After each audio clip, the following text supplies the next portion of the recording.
Please welcome the always entertaining Rose McGowan.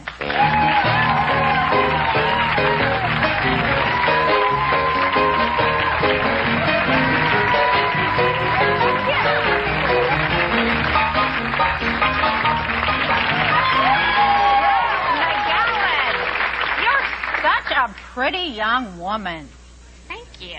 Now, you're a little odd, too. Because let's talk about the outfit colorful. What about that outfit you wore at the MTV award thing? Well, I was feeling very Laura Ashley that day. I was feeling a little chintz, a little mauve, you know. You had your whole... hello. There it is. You got your whole... What was that outfit? Funny. It made me laugh. I don't know. I also was delirious because I had like 103-degree fever and I was on so much Sudafed just trying to get through the day. Like, yeah. And the dress was sent to me the night before, and I'd actually wanted kind of an Erte vibe on the back, you know, cause an entrance, cause a scene, whatever. But I didn't really realize the front was quite that bare. But then, you know, what are you going to do? It was like a G-string with a little bit of a front. It had a little leopard print.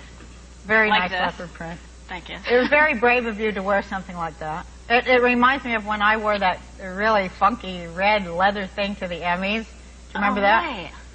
The one that pushed... Yeah, it was really pushing. It was straining at the seams. Well, this one, in the limo on the way there, I had to... It sounds terrible, but I had to kneel so I wouldn't get griddle butt. Girls know what that is. Like in the summer, if they have shorts on, they sit on a chair, and then you get up and you have like, you know, like a waffle print. So I had to sit on my knees with this like thing hiked above me. You know, interesting position. Yeah, but it was very cute and very shocking, and everybody was like, whoa. Well, it's a rock show. Yeah. So I figured people would be, you know, woo, like freaking it out, and I was the only freak freaking it out. Well, that's okay. Your boyfriend's Marilyn Manson, and he's freaky. In a special way. He is freaky, and I think he's brilliant. He is actually probably one of the smartest people I've ever met, and really, truly thoughtful and extremely centered. Yeah. And like most people that are pro-free thought, he's kind of like dangerous to America. So, you know, a lot of like, you're talking about Jerry Falwell, people like that really want to stamp him out. Why? They're stupid. Did they not get how funny it is, or what? No, I mean, they just add fuel to the fire, you know. And the most ridiculous thing, it's like, you know, when Bob Dole was, you know, going after him, you know, of course he'd never listened to it. Of course he'd never, you know, heard his philosophy. You know, people go, oh, he's the Antichrist. We sit at home killing puppies. You know, no, he's just like opposed to forced religion. He's not opposed to any religion. You can do whatever you want as long as you don't shove it down somebody's throat.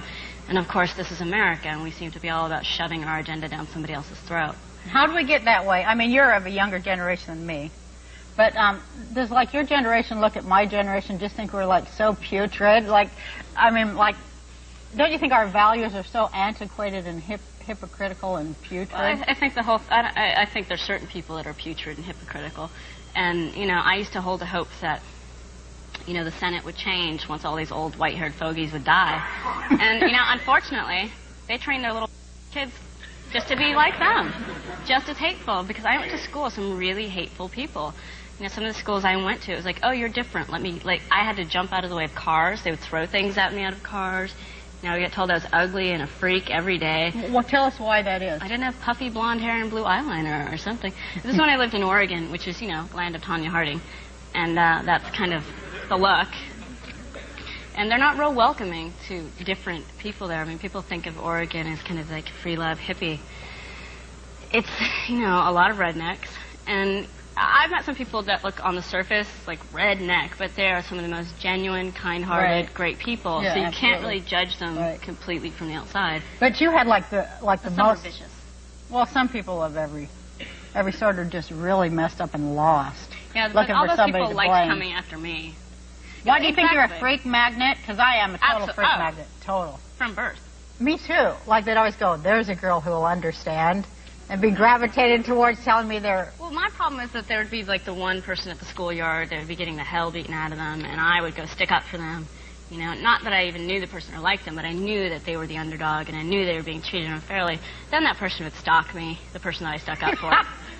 Every single time. I'd be like, Mom, tell him not here. Well, that's why I was wondering if you thought my generation was a bunch of freaks, because you grew up in, like... No, you guys pass it on. Thanks. We do pass it on, don't we? I hope with each generation a little bit gets filtered out. I mean, so much depends on the parents. You know, I imagine if I grew up in a really bigoted household. No, you grew up in the weirdest, dysfunctional place in the world. So tell us about it. You had you were in a cult. That's how you were raised. Yes, I mean, I don't even really remember my parents until I was a bit older because, you know, if you grow up in a house with about 100 people, it's like in the Tom and Jerry cartoons, you just see Mammy's legs, you know, so that was... Someone back there. Oh, that was funny. What was this cult, My fan of one. Tell me about this cult, because it was the same one that River Phoenix and that family was into. Yeah. What's the name of it? Children of God. Children of God, yeah. Which, of course, you know, like most people that, you know, use God in their name, kind of twist it to their own purposes. You know, I can take any sentence out of the Bible and twist it to my own fitting. Right. I can make anything... Any sentence, anywhere. Any sentence, anywhere, anything, you know, suit my purposes. And so basically, it's what your intent is. That's not a place where you would expect somebody to be raised in that kind of an environment to, like, be into free thought, free thinking. No, strangely, you know, I mean, that's the weird thing about, I imagine, those kind of things, cults, if you will, just because it's promising, I think, all these legions of people free thought and a different life. But, of course, you know, if you break their chain of thought... Do you have relationships with your mother and father? I do. They're strange. You know, my mom is a really smart woman. And, you know, it's hard. You know, you're a very smart woman, and you've gone through a lot of things. Yeah. And maybe your kids have a different perspective of some of the stuff they had to go through because of that. They're pretty mad about it, actually. Yeah. A lot of crazy stuff that... But it's pretty interesting that you think it's, I mean, not that it's okay for them to be mad all the time, but you validate the fact that they might have gotten screwed over a bit. Yeah, because I think it's our whole 60s generation. I think we, more than any other generation, I think we screwed over our kids worse than anybody. That's my opinion. I mean, I have to agree with you, to be honest. And I think there's I was thinking that it must have been such a weird time for women because my mom was raised by the total, 50s mother. Right. You know, my mom was born in the 50s and taught basically and brought up like her mom was to service men in all areas. I bet you men like that. And but then, you know, the sexual revolution comes along and you're supposed to be a free woman and on your own and all this. There was way too much information for any of us. But it's also like what's really ingrained in your DNA is like, you know, baking cakes at home, but then you're supposed to go do all this other stuff. So it kind of, you know, and I think it was really a me generation, to be honest. Yeah, totally. Yeah. I think people, if they're going to have kids, should put them first. I think people should put their kids first, too. And if you can't even conceive of doing that, don't have them. Yeah, but you don't even know that you don't even know that you're, I mean, your parents probably didn't even think that raising kids in a cult was... And they probably thought it was, you know, that they thought it was great. What did you learn about the world?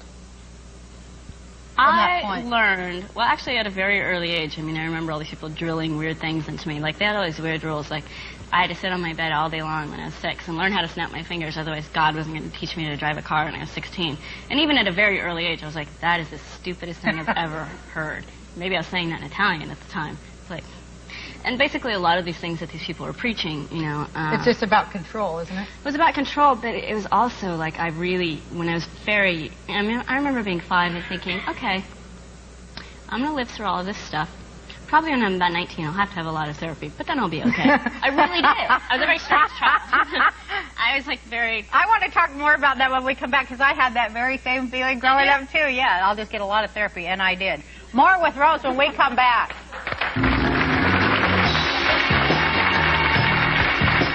You're the one in the corner at the dances that the geeks won't dance with. There's nothing to hide, Vern. You're nothing. We're everything. You're the shadow. We're the sun. But I'm here to offer you something you never dared dream of.